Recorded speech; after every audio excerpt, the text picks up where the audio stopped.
हमने what is five sense, क्यों इसे डेवलप करना जरूरी है। तो हमारे पास जो भी कुछ इंफॉर्मेशन आती है, जो भी कुछ नॉलेज आती है, वो 5 पॉइंट पर से आती है, राइट। आंखों से देखकर हम नॉलेज लेते हैं, कानों से सुनकर, नाक से स्मेल कर कर, मुंह से टेस्ट कर कर, और त्वचा से टच कर कर। तो सारा का सारा नॉलेज हमारा इन पांचों जगहों से आता है। तो अगर इन पांचों एंट्री पॉइंट्स को पावरफुल बना दिया जाए तो बच्चे के पास भी नॉलेज अच्छा जाएगा पूरी लाइफ, राइट। तो इसी पर्पस को क्लियर करने के लिए हमें फाइव सेंस पर प्रॉपर फोकस करना है। तो सबसे पहला सवाल, इस पूरी नंबर सीरीज में सी कहां पर लिखा हुआ है, कौन सी लाइन में लिखा हुआ है, ये आप आंसर देंगे तो भी चलेगा। कौन सी लाइन की कौन सी रो में है वो भी आप ढूंढ सकते हैं। चलिए देखते हैं कि कौन फटाफट सबसे पहले ढूंढ लेता है कि सी कहां पर है।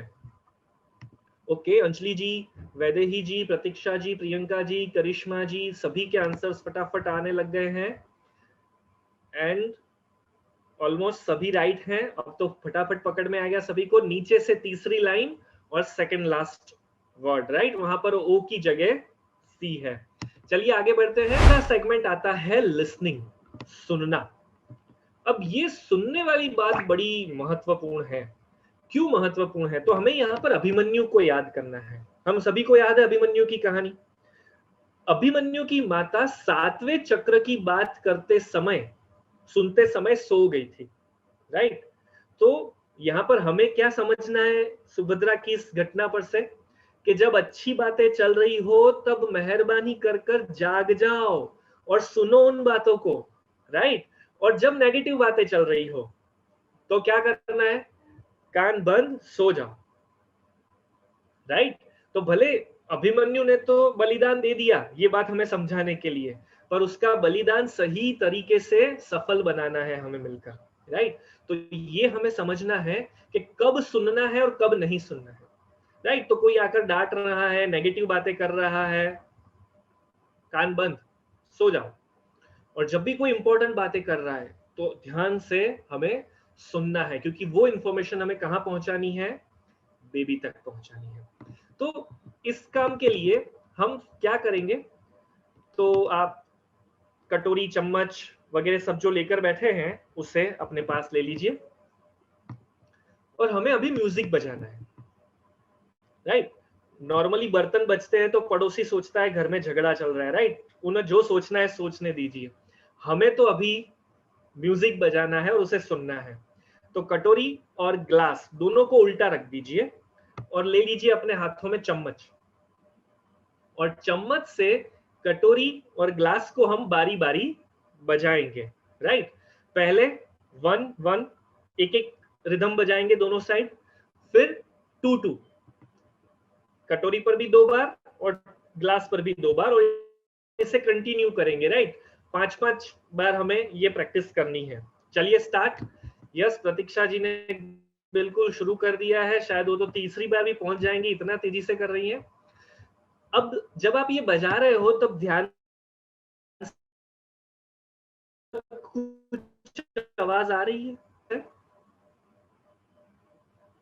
कटोरी बज रही है तब कुछ अलग साउंड आ रहा है, और चम्मच जब ग्लास पर बज रहा है तब भी कुछ अलग साउंड आ रहा है, राइट।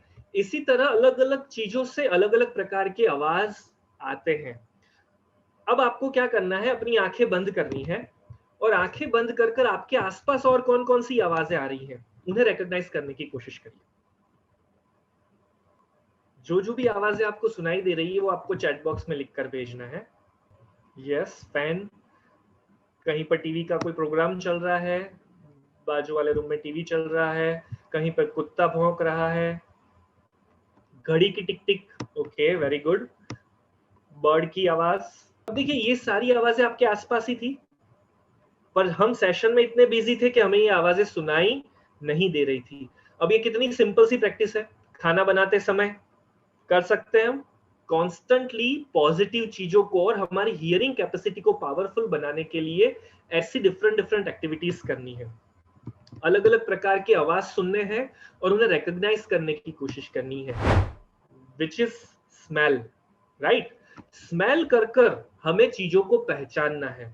तो इसके लिए आपको क्या करना है, आपने कटोरी में जो अलग अलग दाने लिए थे उन्हें हाथ में ले लीजिए और उसमें से आपको रैंडमली कोई भी दाना एक चूज करना है और उसे सिर्फ स्मेल कर कर रिकॉग्नाइज करना है। देखिए टच कर कर आपको पता चल जाएगा शायद कि ये क्या है, राइट, पर उसे आपको ध्यान में नहीं लेना है।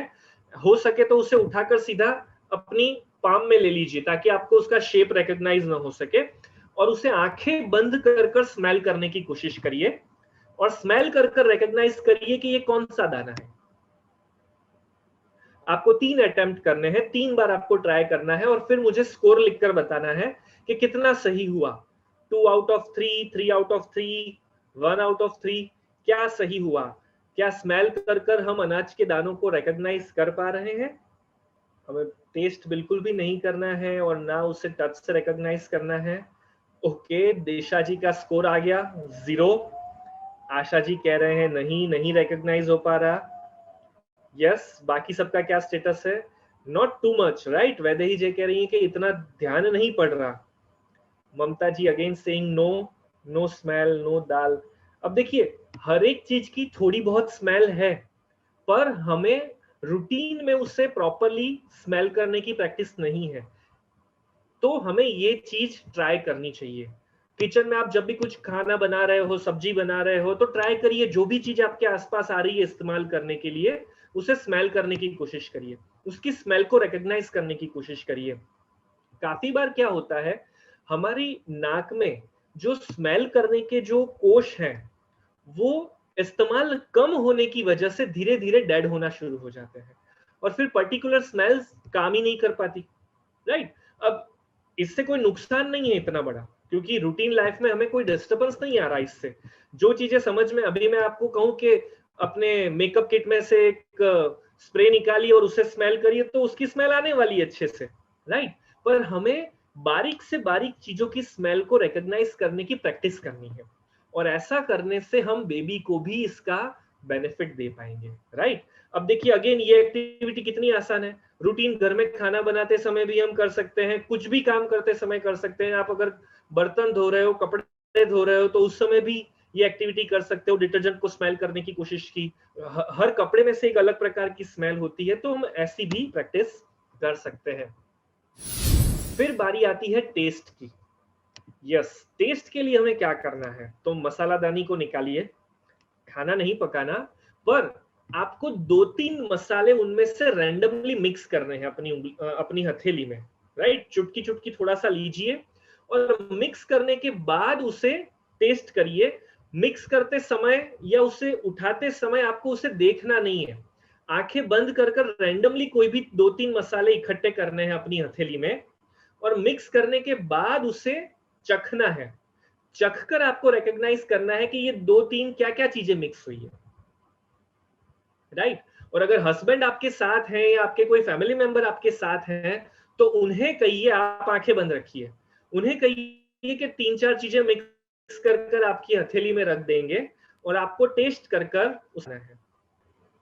हल्दी और मिर्ची, जीरा, लवंग, मोहरी, ओके, ग्रेट। तो देखिए इस तरीके से हम अलग अलग चीजों को, पर यहाँ पर ब्लाइंड फोल्ड बहुत जरूरी है, राइट। ये गेम तो थोड़ा आसान था आपके लिए क्योंकि आपको पहले से पता था कि मसालादानी ही मैंने इस्तेमाल करवानी है, राइट।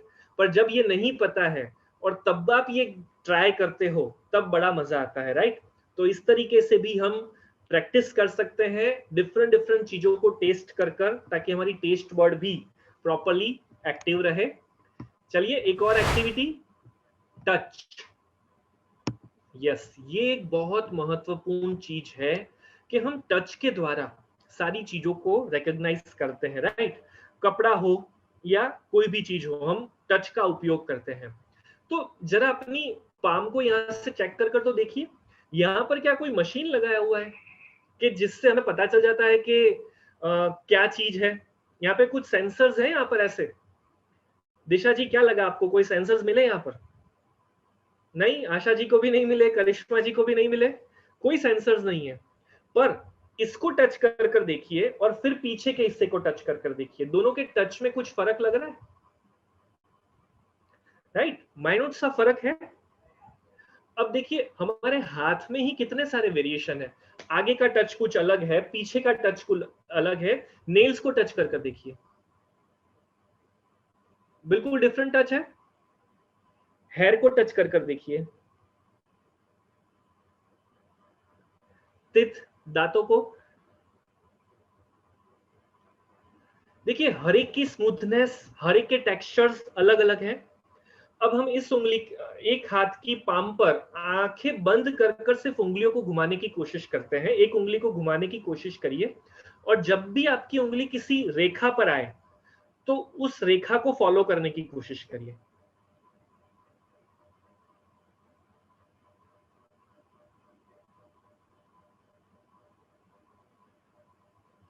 एक रेखा कंप्लीट हो जाए तो फिर वापस दूसरी को आइडेंटिफाई करिए और वहां से नई यात्रा शुरू करिए।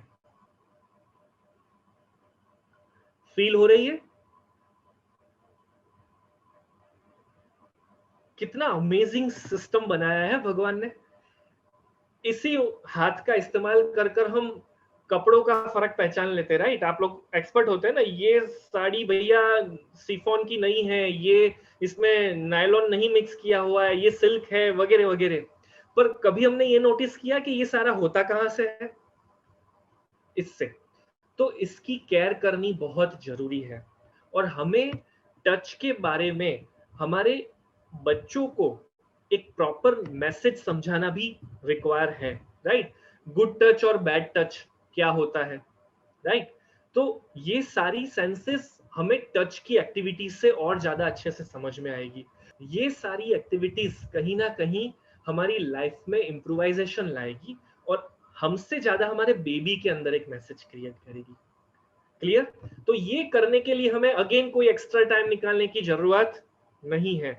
आप अपनी रूटीन लाइफ में भी इसे एंजॉय कर सकते हो। तो ये थी 5 सेंस डेवलपमेंट एक्टिविटी। आपको भी अपने रूटीन पूरे दिन के दरमियान कभी भी ये गेम्स खेलते रहनी है, एक्टिविटीज करते रहनी है, ताकि और ज्यादा हम मजा ले पाएंगे। और भी अमेजिंग प्रेगनेंसी टिप्स और वीडियोस के लिए अभी गर्भ संस्कार गुरु ऐप डाउनलोड करिए और अपनी जर्नी को और भी खास बनाइए।